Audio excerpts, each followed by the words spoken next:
Good morning. It looks like we are live and ready to go for our 2024 Service World Preview webinar. I'm very excited to have these heavy hitters that will be presenting at Service World for everyone. And thank you for all of our attendees that have carved out an hour of your time. We want to make sure it is worth your while. And I think you'll be very pleased to get a little glimpse, a little sneak peek at what Ed, Kelsi, and Michael have in store for you when you attend Service World in October. Okay, so I want everyone on this call to get to know you guys a little bit more. So let's just go through your bios, and then we're going to let you guys share a little bit. So in no particular order, let's start with Mike. Do we go Mike or Michael? What do you Mike's prefer? fine.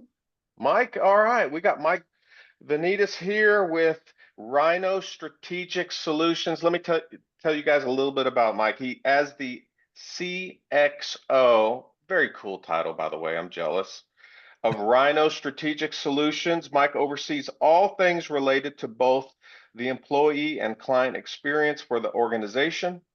Mike's passion for growth, self-development, which I can attest to that because he posted this morning he was working out. Very impressive. And cultivating talent is the cornerstone to nurturing Rhino's culture and enhancing performance into what it is today. Mike, good to have you here. Looking forward to hear what you've got to say here in just a little bit. Glad you're here. All right, Ed. Ed Bishop is Director of Operations with Service Fusion. Welcome, Ed. He is currently, well, I just said it, Director of Operations for Service Fusion. In his 20 plus years of experience in the construction arena, he has not only owned and operated his own service business, but also works in operations, purchasing, sales for both national suppliers and small regional companies, supplying the service industry with products and services. These different roles and perspectives have assisted him in a 360-degree understanding of the construction trades and what it takes to be successful. Ed, I'm looking at your bio here. You must be like 200 years old. Well, let's not tell everybody that. You have a wealth of experience. Ed, it's good to have you on the webinar. Thanks for being here. Thank you for letting me be here. You bet. And last but not least, Kelsi, good to have you here. We have Kelsi Cooper with FTL Finance. Kelsi's been vital to the FTL Finance sales team since 2016. As sales manager, she oversees the sales process, coaches reps to success, and establishes strategies to acquire and maintain relationships with FTL contractors. Her team also trains contractors to leverage financing as a sales tool. Kelsi, welcome, welcome. And as a contractor, I used FTL as well. So, you know, I'm very familiar with your services and they are awesome. So good to have you on the call. I appreciate that. Thank you. Thank you for having me. All right, I'm circling back around to Mike. We're just going to jump right in it, Mike. Are you ready? All right. I'm looking at your title for your presentation, Reputation Management, how to play the game, or how to play the online review game. There it is. Okay. What's that all about? What are you going to cover? Don't give it all away, but give us some nuggets. What do we have to look forward to? Oh man, well, energy, I'll give you that. I'm a Believe coach it. by nature. I like to entertain because I believe to learn it has to be engaging and interesting. So if there's anything I could promise, it'll be a fun breakout. But you know, the goal is really to focus on how do you handle your reputation on the internet, right? Like if you don't know a person, you go to Google. You're going to go to Google to choose who you want to work with. And trust is the game, right, that Google won. We all use it because we trust it. So what's the next thing I'm looking for, right? When I'm operating through Google, I want to trust the contractor I'm going to select. So my goal is to just give it all away. Actionable items, things you can do yourself that will allow you to manage your reputation effectively so that consumers feel great, right? They want to choose you and feel good about the choice they made. And I'm going to make sure we accomplish that. Excellent, excellent. Now, okay. Is that what an XC, what is an XCO? What is that? Or a CXO, sorry, CXO. It's a What is this? CXO. You know, it's kind of funny. I've had like just about every role in Rhino over 12 years. And at one point I was the president of digital marketing, but people started confusing Cristiano and I, who actually owned the company. And we were like, let's clarify this a little bit because, you know, Chris and Anna founded it. We thought, well, hey, with all the different things we've done, there's a newer title in bigger corporations called a CXO, Chief Experience Officer, and it just kind of makes sense. So sounds cool. Why not? Wow, very cool. All right. So reputation management, are you saying that it's more than just making sure your technicians give you the customer gives them a good review? It's more than that? So much more than that. I mean, I think this comes down to one, how do we generate it? Like for smaller mom and pops, there are ways to create an entire process and generate reviews organically yourselves, right? Like without having to bring on a third party, vendor to assist with that. There's a strategy in how you're going to ask for that review. You know, when you generate those reviews, there's tactics on how you're going to manage them, the negative ones, the positive ones. How do those reviews actually impact how you rank on Google so that you can generate more business through things like SEO? I mean, the list is very, very long. Gotcha, gotcha. And in the spirit of managing your reputation, can you also do that through social media? Through, 100%. yeah, yeah. And 100%. do you have any examples of what that may look like on how they can project a good reputation that way? Yeah, for sure. I mean, I think a good example is that a lot of people overlook, right? They think Google, because it has so much market share, I'm going to leave reviews there. But what I commonly see is there are many contractors that overlook Facebook reviews. They overlook even Yelp, no matter how we feel about it. You know, and when you deal with traditional devices like, you know, whether or not you're using an Apple phone, by default, that's Apple Maps. Well, you know, the review ranking factor is Yelp for those of us that are unaware. And if we continue to use Bing, right, if we go to that direction, the review factor over there is Facebook. You know, so like, why do we overlook these things? We don't want to be good, we want to be great. So we need to take all search engines and all online tools into consideration when we're managing our reputation, not just Google. So social media is essential, right? Like it's your reputation. People will go there. They'll also talk, word of mouth compounds in marketing. So how we carry ourselves as a business matters. It's not just about the reviews that are left. It's about what your customers say about you, right? Just in general. Yeah. So absolutely important. Huh.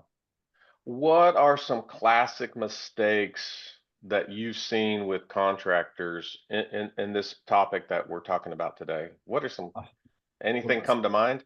Tons, but you know, to keep it short, the most obvious one, they don't respond to their reviews, or they only respond to the positive ones, or they copy and paste their responses. It loses authenticity and the lack of like the being genuine when they're dealing with their consumers. I mean, these are just a few examples on how you communicate online, but the list goes on. I mean, even the awareness, like I see websites that only advertise to leave a review on Google, and there are some instances where people don't want to leave a review on Google, so they lose the opportunity in general, right? They're not advertising other places to go. Mm. You bring up a good point because, you know, when you look at how consumers buy stuff, and I use Amazon as an example, and, you know, when they're looking at the credibility of the reviews, you know, some start with the most recent and look at those and they see how the company responded to the Right. reviews, or they flip it and they say, I'm going to look at the worst reviews first and see how the company handles it. So that's kind of what you're alluding to, is it's really important to address all reviews, whether they're good or bad, right? For sure. I've got such a fun story that I'm going to keep to myself until Service World that I will share that talks about this topic. But it's such an essential topic, right? I mean, I feel like the number of reviews and the rating just kind of reels me in, but the real conversion and the decision happens when I am looking at how you handle things, you know, in 1-star scenarios. Like, what did you do when things went south? That tells me who you really are. So I think it's interesting. Like, you have to have a strategy on how you're going to deal with people that are in, you know, negative situations, because everybody expects things to go well, right? I want to know who I'm really dealing with, because remember, it's trust. That's what we want. That's how we buy. We want to feel Yeah. good about who we choose. Excellent, excellent. All right, guys. I hope you've seen and heard some exciting things that Mike is going to be talking about on the webinar. Mike, I'm going to circle back to you here in a little bit to see if I can throw you some curveballs. But Mike, thanks for sharing a little bit about what's going to be at your breakout session. Ed, are you ready? Yes, sir. I hope. Don't make it too hard on me now. So I look at your title, very broad, servicing your business, but I see the description in here. You talk about the complexity of a business, all the moving gears.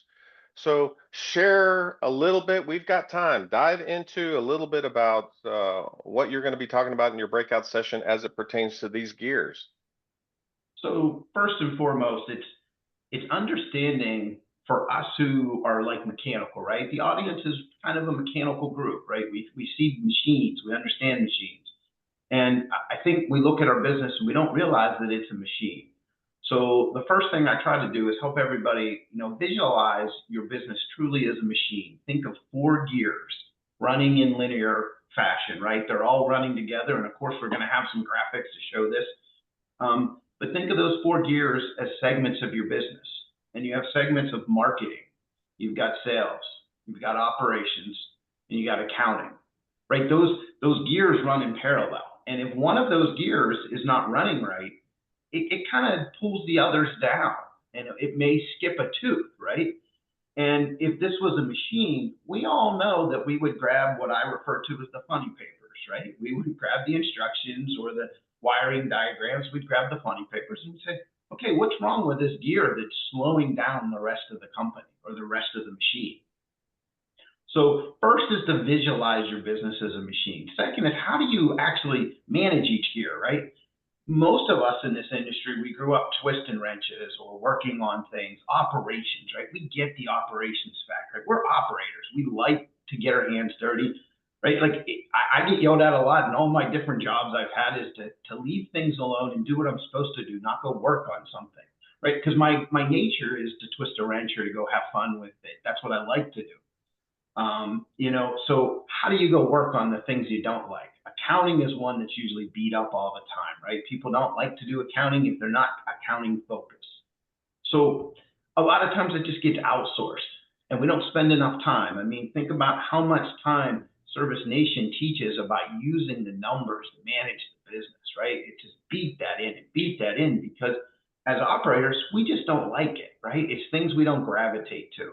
So part of this will be to try to help you learn how to actually focus on each gear, how to maintain, how to put systems in place. And one thing I've done over the years is I've gone to so many events, so many of these events. I've been blessed to be able to be part of a lot of events over the years. And one thing I found is it's like you go and somebody hooks up a big fire hose to your head and they just turn the valve on, right? And you go for 2, 3, 4 days and that valve is just blowing. And, from somebody who's been to a lot and, being a vendor at a lot of them, you get to stand in the back or sit in the front and you can see the people. What happens is you see everybody with just tablet or typing on their computer, just copious amounts of notes, right? Like just insane. And what I found over the years is that doesn't do anything. I mean, you might get a little bit through osmosis, but you got to pick something to work on when you get back. So one of the things we're going to do in the session is we're going to figure out how to pick something to work on. Look, it might be something that Mike said. I get that. I don't want to be selfish and say, I'm the smartest guy in the room. I'm never going to be the smartest guy in the room. I guarantee you that. I listen pretty well, and that's what's helped me over the years is because I've been able to steal smart people's ideas and put them together, right? And that's a lot of what this is going to be, a combination of a lot of smart people's ideas and putting those together. So one of the things we're going to leave with is a way to leave the event with some actionable ways to make a difference in your business, to make sure that the investment you put into that time, right? Like this is a huge investment when you think about it. It's not the investment of the money to come, but it's the investment of the lost opportunity, the lost management time. There's so much more than just the actual dollars that are spent. So we got to make sure we get a good return on investment. So that's going to be a big part of it too. Man, I love it, man. It sounds like you're going to definitely deliver some meat. And I can tell from your background that you've got a really good understanding of what a contractor experiences, even at an event, but what their life is like as a contractor, especially with the complexity of the business. And I love the fact that, you boiled it down to those four components. I want to make sure I've got these right. You said marketing, sales, operations, and accounting. Yes, sir. And they're actually in that order for a reason. Yeah. But we'll share that later. And so in your business back in the day, Ed, was there one area that it took you a little bit longer than another area to like or to improve? Can you go back and share a little bit about your own experience on those four gears? For sure. First, let me share that I so wish that I would have known that there were best practice management groups back in the day, because I would probably still have my own small business. I wouldn't have went down the other route, right? Like, I just got fed up. It was about 6 years in, and I just got so sick of dealing with things, and nobody was there to guide me. Like, I now know there's lots of places there to guide you, right? But what I ended up, those who know me will probably be a little surprised at this, but I gravitate to finite things. So in my business, I gravitated to the accounting side of things and the Excel and doing the books. I mean, I was a crazy nut about it. Like, I'm a little older, right? Like, as you pointed out, I started a few years back, and I remember having a paper ledger and then typing it all in Excel to have but the paper ledger was the backup. And I found such peace in that, because I got something done. I saw the numbers. It was finite. It was finished. And it wasn't it wasn't something that I didn't gravitate to. And what I found out probably too late was I didn't spend enough time on the other end of the business, on the marketing side. Years later, I found out that you can be as good as an operator, as good of a accountant as you want to be, but if you don't market and sales, none of it matters. I know a lot of people don't like to hear that, but if we don't bring money in, we can't operate, we can't account. So we have to start in a linear progression.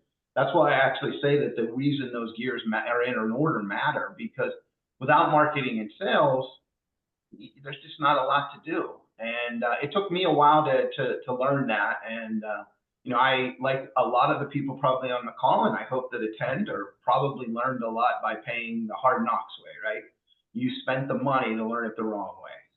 So I would say, long answer to your question would be marketing. It took me a long-term time to figure that one out. Gotcha. Yeah. Thanks for sharing that, Ed. Yeah, I think people are going to really enjoy your breakout, because you've been in the trenches, and so that's, for many contractors sitting in there listening to you, that's always icing on top of the cake, when they know who they're listening to has been in the trenches, and has cried and laughed and had heartache, just kind of like what they experienced in the past. So, man, I'm excited, Ed, for your breakout session. Yeah, this is good. Kelsi, are you ready? I am ready. Yes. All right, Kelsi, I'm looking at your presentation here. Credit scoring is changing. Oh, man. There's always change that takes place in the home service business, and it looks like we have change taking place with credit scoring. It's the importance of finding the right lending partner to maximize approval. So what's happening with this credit scoring method? Share a little bit. Yes. So I think at this point, we're all very familiar with the reasons why financing is so important and why everyone needs to be offering financing. But we're going to really dig into how to pick the right lender. And we're going to do that by looking at some of these changes in the credit scoring models, how they've kind of adapted, and then what the future is going to look like with these different credit scoring models. It can swing a consumer's credit 20 points in either direction. And so it's really important to know which credit scoring models the lenders that you use are also using. Each lender does get to choose which credit scoring model that they're going to use. So just learning more about how all of it works, how it plays together, but most importantly, how it affects the consumer and the possibility at an approval. Obviously, there has to be an approval if you want to get the financing going. And so we're going to really kind of dig into what all of that is going to look like in the future. So dealers should also just be considering this as they're choosing a lending partner. But we're going to look at some different pros and cons as far as using a big bank lender versus specialty lenders. And then some things like waterfall lending and some other potential options that lenders may be able to provide to increase approvals. Okay, all right, hold on. All right, what? All right, let's just start with this. For those that may not know, what is waterfall lending? That is a great question. So waterfall lending is, I think, fairly new to our industry, and it's where a consumer submits a credit application to usually a prime lender, someone who accepts really great credit scores, consumers with really great credit scores. If that consumer that submits the credit application doesn't have a great credit score, a waterfall lender will then pass that application down to a near prime or a subprime lender automatically. So it'll just kind of follow the waterfall. And that way we're able to approve applications a lot more readily. And So it's all hopefully, automated or whatever? yes, it depends on the lender that you choose and if that lender provides waterfall lending. But yes, most times it is automatic. And so there's not additional steps that the consumer or the dealer has to take to use a waterfall lending service. It just kind of happens on its own, and that prevents the consumer from having to hear no or that they're declined and that there's no option for them, right? We want to be able to provide some type of option, even if it's not that prime lending option. They're in a situation where they need their home heated or cooled. And so we need to be able to provide some type of option for those consumers that might not have super great credit and they don't have the savings to be able to afford a new unit. Gotcha. Gotcha. All right. Another quick question. So, I'm a contractor at heart. I was a contractor for 21 years, and I'm looking at these changes, and it irritates me. I'm like, what?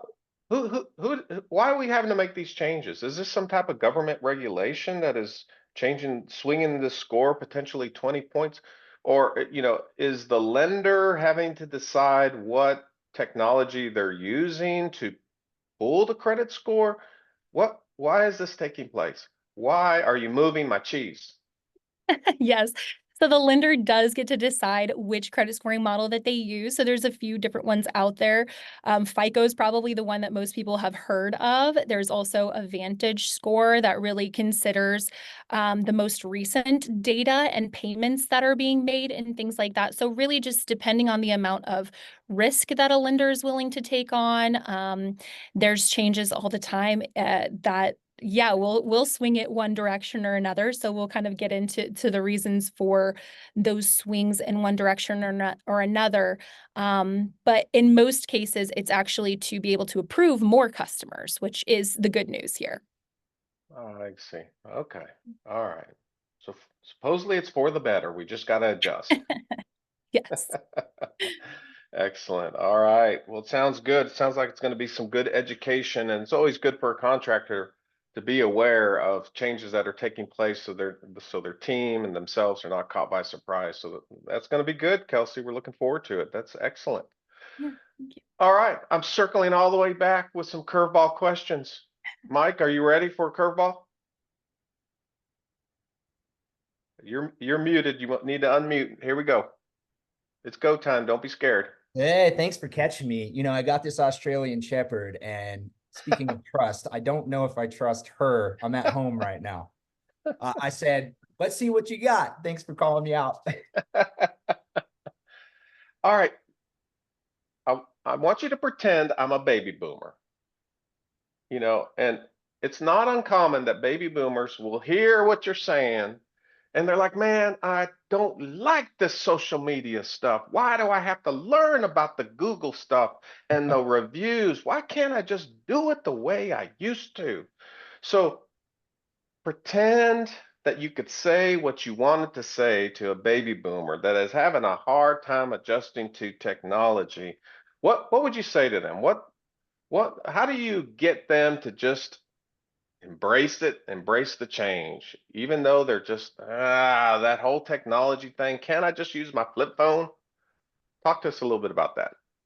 Well, I'd start by asking them questions, right? Nobody wants to be told what to do. They have to feel like it's their own idea. And I would probably focus on some general concepts in life. And I would ask, hey, do you want to be mediocre?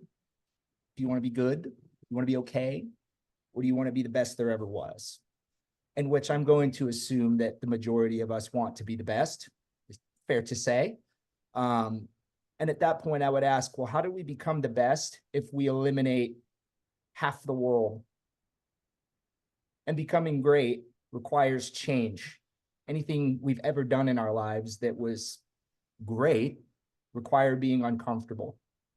So it's unfortunate when things adjust, when we need to adapt, but that's part of life. And then I would probably ask them, well, if you don't know somebody, what do you do in today's generation? In which the majority of them typically do say, I Google it, right? Or they might say, I see if I know somebody on social media. And then I'd ask, so how are you avoiding it? And I think that they would probably talk themselves into a corner, understanding, like, regardless of how you feel, like, the times have changed. This is the game. We live in a digital world, and the truth is it's really no different than the physical one if you really stop and think about it, right? Like, everybody here, when they're buying, chooses a brand, and they might drive to a storefront, make a transaction. Maybe they go to Walmart because they like to get their groceries there. Maybe they go to Fry's because they feel like the produce is better there. We all brand ourselves differently. But the truth is that we brand ourselves. And online, it's convenient. Buyers like convenience. We need to brand ourselves online, whether we like it or not, right? So I think it just comes down to understanding that. And some of the things we'll talk about at Service World Expo is, how do people use different devices? How do they use different phones? These phones, they are set up with manufacturer relationships by default to use certain apps, certain browsers. And believe it or not, like, there's incentives to using certain devices and browsers, right? Because they all have different types of relationships politically. So I think it's very important for us to really come to terms with, like, if we want to be great, sometimes we have to do the things we don't want to do. That's how I would I'd probably have that conversation with a baby boomer. How's that? Okay. I love it. Love it. Nice. Good job. All right. I couldn't help but see in some of your bio the other bios that I was seeing as I was stalking you. Did I see it right that it says you were shot 2 times. Did I see that right? Yeah, that is correct. Yeah. Best thing that ever happened to me. Can you share a little bit more about that? Like, are you talking like pow pow shot? Pow pow. Yep. Yeah. I mean, it's a long story, but the short version is, of an attempted robbery in downtown Phoenix. I was shot 2 times, left for dead. Luckily, I was found by, ironically, a friend of all people walking home late at night, saved my life, and completely redirected the course of my entire everything. Like I attribute everything I have today to that moment. It was the crossroads, and now I have a mission to make a difference. Wow. Wow. At the breakout session, will you share a little bit about that too as well? A little bit about, how you ended up where you're at now, including that story a little bit? I will, Tom. I appreciate you teeing me up for that, because the truth is I can come across a bit overwhelming to some.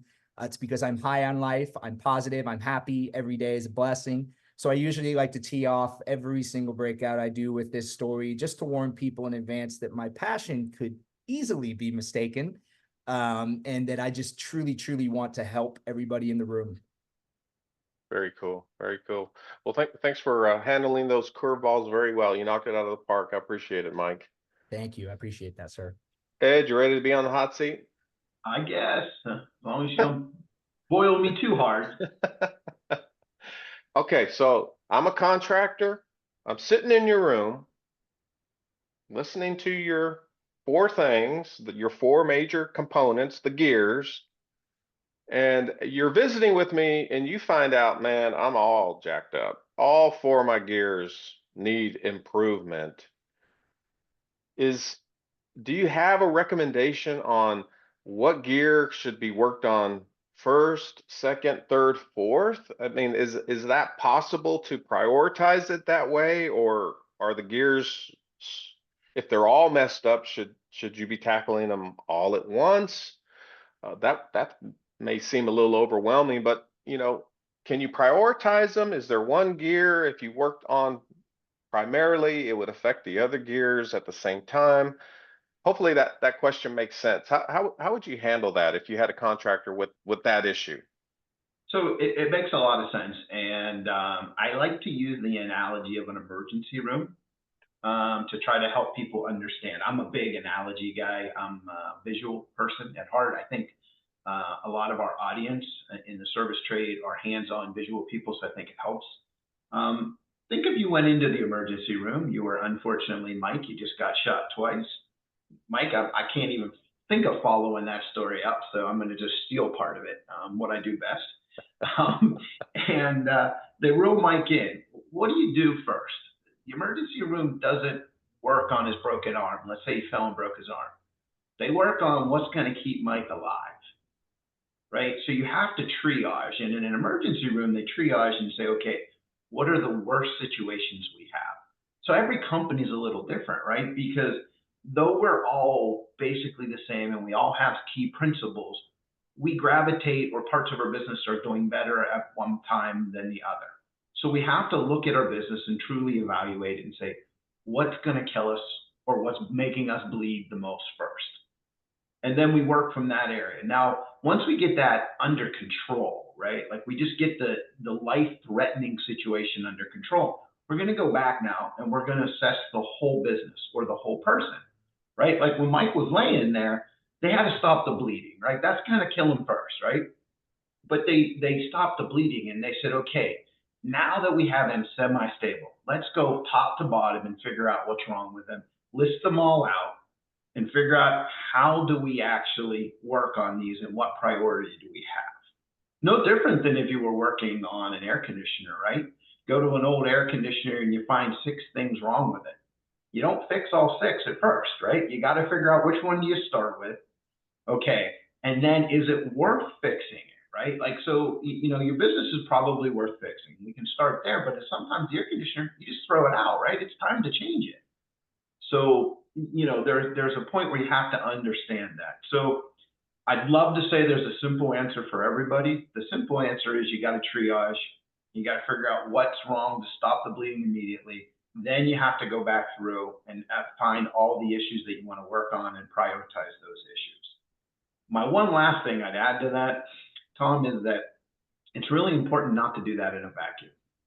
And when I say that, I mean, don't do it by yourself, right? There's so many people who want to help out there, right? Like, look at this call. I mean, we got Kelsi, we got Mike, we got Sarah, you, all these different people, right? And there's so many more that actually enjoy helping each other, right? That's one of the best things about Service Nation and Service World Expo is everybody wants to help people. The people who are there want to help each other. They want to grow together. So have somebody help you. Have multiple people help you. You're always blindest to yourself, right? Like, because things happen slowly over time and you don't see the change, or you don't experience the change slow enough. But other people can look in very easily and go boom, boom, boom. Now, understanding that and accepting it is a different story, right? That's hard. Gotcha. Did I do okay on that curveball? Bam! Knocked it out. Well, that'd be the first time I hit the ball. Thanks, Ed. That was good. That was good. I like that analogy of the triage. Man, you brought in Mike's story into it, man. Yeah. You're what you did is you guys are putting a lot of pressure on Kelsi. You are. But Kelsi, I do have a curveball, but I think you're going to be able to handle it great. Okay. So you're visiting, I know you visited with many contractors regarding financing. Mm-hmm. Okay.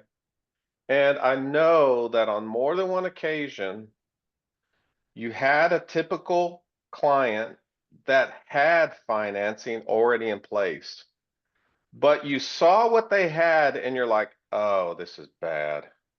This is not good. It could be the product, it could be the utilization, it could be the culture they had within their team in terms of how they believed about financing, their perception of financing. So what has your experience been as you visited with contractors? Speak specifically about, oh no, this is bad. What are some bad things you've seen? And I know when you're visiting with them, you've got to be very professional, polite. You got to gently encourage them, but just just talk about your war stories on what you've seen them not do right when it comes to financing. One question that I think I've heard a lot and answered a lot is contractors not really fully understanding the financing products and why should they take on a fee to offer their customer financing. And I think the answer to this question is with a lot of lenders, you actually don't have to. There are a lot of times programs that don't have any contractor fee. However, the programs that don't have a contractor fee are going to have a higher interest rate for the customer. So the two kind of work in an inverse. If the contractor wants to pay a fee, they can get a really low interest rate for the customer.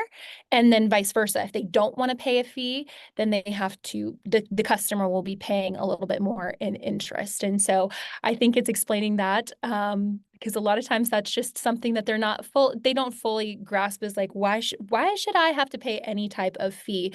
You don't if you're okay with the customer taking on a little bit of a higher interest rate. So I think helping them kind of select the programs that work best for what that specific contractor is trying to accomplish is a conversation that I have pretty frequently. Gotcha. I would say, oh, go ahead. Sorry. Did you have a follow-up on that one?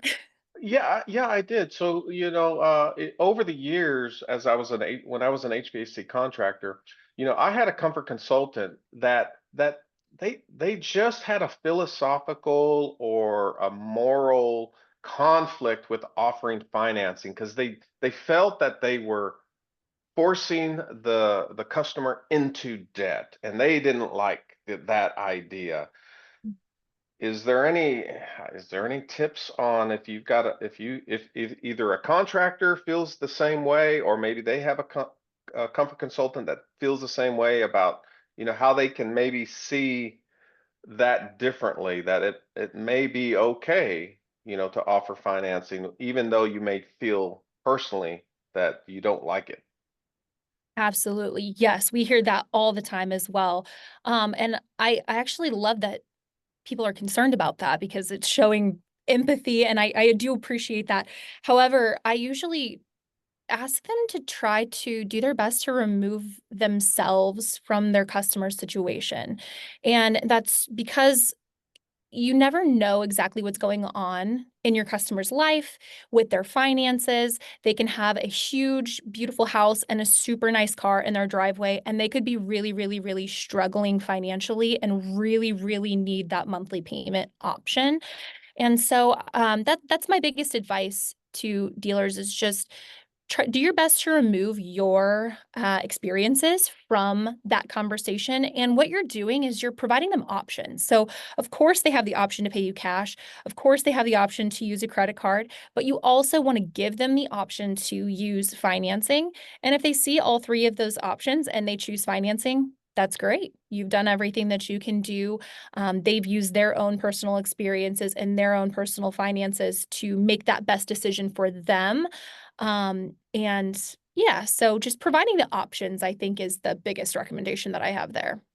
Excellent, excellent. One last question. So we talked about, kind of worst case scenarios that you've come across in terms of the utilization of financing for consumers.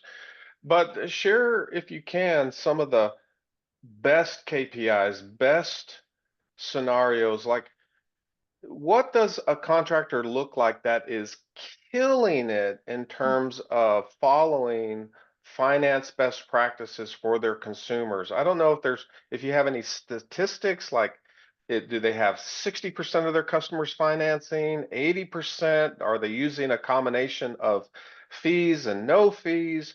Like when it comes to the best contractor that you know out there that is utilizing financing, what do they look like? What is that?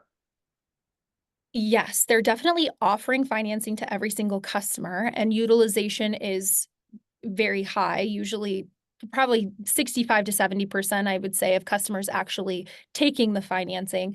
And I think our most successful contractors are presenting financing in form of a monthly payment every single time. So instead of saying this job's $15,000, they're saying it's $150 per month.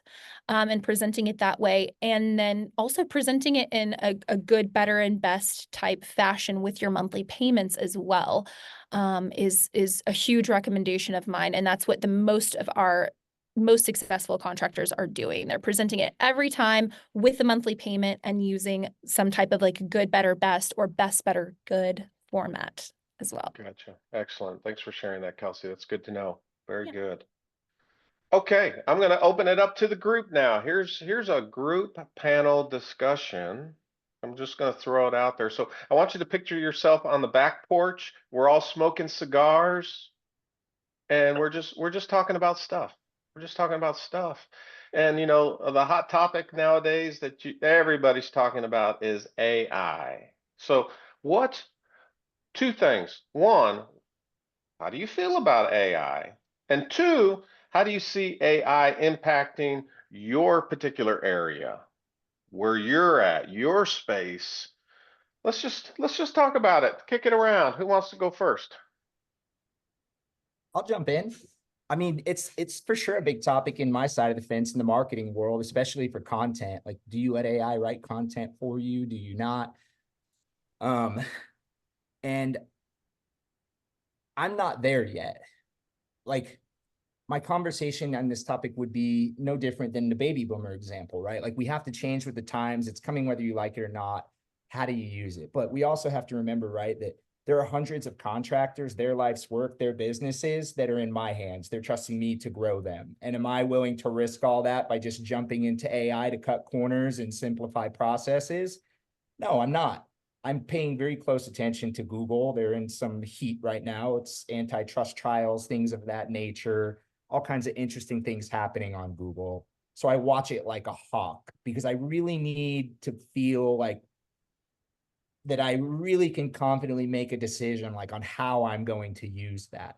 But that doesn't mean that I'm not embracing it in all other forms. I mean, we found like some really creative ways to use it for our reporting, you know, like our ambitions are to have real-time reporting and to use systems and processes that are going to make metrics and information for contractors to make decisions lightning fast, like click of a button. Okay, I know how my marketing is doing. I know how many leads I'm getting. What am I paying right now for that opportunity? So I can make better decisions, you know, in the paid advertising world. Do I put more into it? Do I dial back? I mean, that might be an example, but I will tell you guys this much. I believe that there are two different types of people in the world. There are visionaries and there are, you know, integrators. And some of us struggle to make decisions. Some of us struggle to take action. Like, I'm a huge fan of Claude's AI tool. I will, because analysis paralysis, we all struggle with it.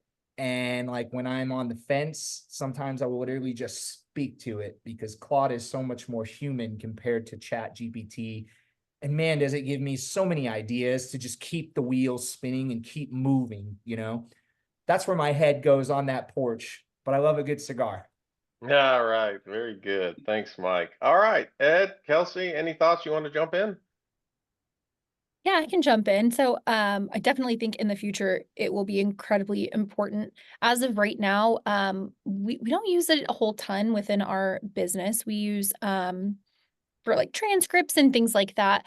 I think when it comes down to like chat bots or things like that, we really strive to give that personal touch, and we want to provide the best possible customer support to our contractors. And so that is something that we still want our contractor support specialists in there chatting back, so we can make sure that we're answering questions timely, correctly, and all of that. So while I think there probably will be use cases that we will adopt and use AI for in the future, we haven't made too many steps quite yet to do that.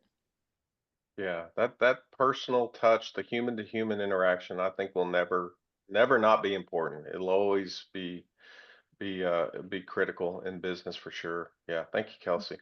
Ed, I know you've got some thoughts. I know you. So clearly, a software company has to know and be looking at AI, right, in today's world. And what I would say about AI is that it has great possibilities for us in the future, humongous possibilities in the right applications. Tom, you said it best. People still want to talk to people eventually. So understanding how do you mitigate that situation, right? Like, how do we get the right people to talk to the people who want to talk to live people? How do we get the people who don't want to talk to live people to interact with the system first, right? Making the best use of the time that we all have. I can tell you at our company, we clearly use AI today, right? We have tens of thousands of service calls coming in daily, not, into our system. Without AI, we wouldn't be able to have the great response rate that we have and the customer scores that we have, right?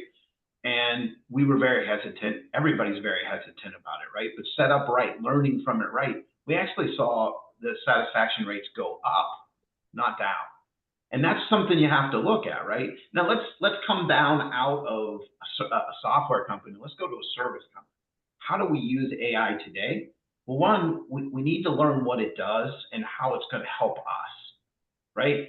Is AI going to answer the phone and answer the call correctly? Someday, maybe, right? When the dishwasher's leaked, it might be able to help route it. But right now, that part of the interactions, it's still pretty hard to get that right? The system has to learn, so somebody has to be the guinea pig. So I would say look and see what's available and trust it, but verify.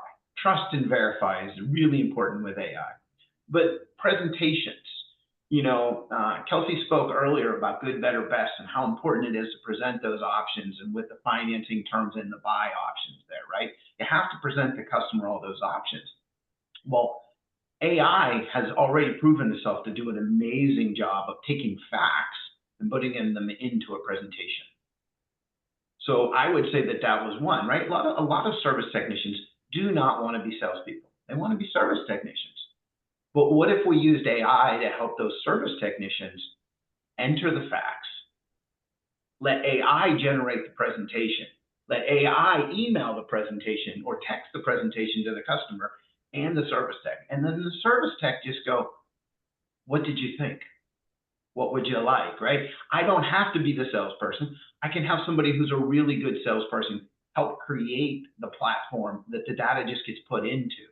I think that's where it goes for service people that really makes a difference for us quickly in the service industry, because it helps us present options to customers that sometimes we may not have presented, right? Tom, you and Kelsi talked about it earlier with some people use their own mindset to cloud the situation. And we don't know. Kelsi said it best, right? We don't know. They might live in $1 million house. They might have a $500,000 car in their driveway, but they might be $500,000 in debt for the car, and they might be $1.2 million in debt for the house. They may live in a $500,000 house and have $4 million in the bank, and efficiency might be the most important thing to them, right? Gotcha. So, there's lots of those stories, Tom. I'm sure you have some where you've gone to a house, the thing is a shack, it's fallen down, and they go, I want the 22-SEER system. And you're like, the system costs more than their car and half the house. I'm not sure, but hey, if they want it, but it's not our job to judge, right? Like, don't spend other people's money. Let them spend their money, what's important to them. And I think AI helps level that field, right? Like, we're presenting the facts. Yeah. How you decide to use those facts, that's the difference. Very good, Ed. Good stuff. All right, I have one last question for everyone to kick around. Then we'll see if we've got time to answer any questions in the chats, and of course, we'll wrap up with our 3 giveaways. Final question for everybody. See what your thoughts are. I know you've gone to many conferences. Our conference, Service World's coming up in October. We're watching the data. It looks like it may be one of the biggest ones we've ever had, so that's exciting. But if we have people on this call that go to Service World, and we hope they do, what have you learned in terms of the best practices to get the most out of a conference? What have you learned? And then what also would you share? Hey, this is what I've learned, but hey, this is what we also want to encourage you guys to do in addition to that. How can they get their money's worth when they go to conferences, including Service World coming up in October? What are some of the best practices? Well, I guess I'll kick it off. It's the trend. I would say this, before you go to this event, block an hour in your calendar, sit down, look at the entire agenda, formulate a plan. Don't be reactive, be proactive. Go to the event with 3 goals. I also think you need to look in the mirror. You need to understand if you're a who person or if you're a how person. Those of us that are focused on how to do something, right? Our operators, integrators, I think it's important to pick sessions that you can confidently say they're going to go in and teach you how to do something. That's what I love about Service World Expo. It's not a sales pitch. It's a genuine attempt to help each other grow and be better. It's one of my favorite things. But for those of us that are more focused on the who, all right, and we're relationship driven, less of the how, I think it's very important to understand where you are lacking in your business or what you're trying to accomplish and really focus on the relationship, right? Like, how do I put myself in the situations to meet the right people, gather advice from those individuals, fill gaps in the business to try and offset the how component, right? Because how is a lot easier when you have the right who. That would be my advice for anybody attending this event. Try to give it like it's an actual agenda, like a formulated plan, right? All I got. Yeah. Yeah, no, I love that because I remember in the beginning when I would attend conferences, I wouldn't carve out that time either at all, or it was last minute when I registered. Oh, okay, now I'll see what I want to look at. But I love the fact that before, take that time and really map out the strategies that you alluded to. That makes sense. That makes Be sense. intentional. Yeah, It's better when we're intentional. I love it. All right, Kelsi, Ed, what else? How can they get their money's worth? What have you guys learned along the way? Well, I think my biggest tip is go to the breakout sessions. I know how tempting it is. They're long days. It can be tempting to, want to go back to your hotel room and put your feet up for 30 minutes. But my biggest suggestion is go to all the breakout sessions that you can possibly get your hands on.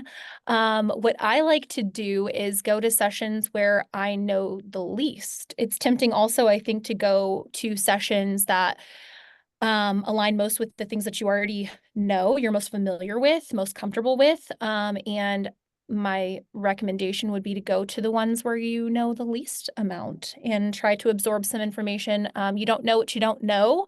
And so sometimes attending a session where you think maybe it's not really incredibly relevant to you. I think I've learned the most in some of those sessions. So branch out a little.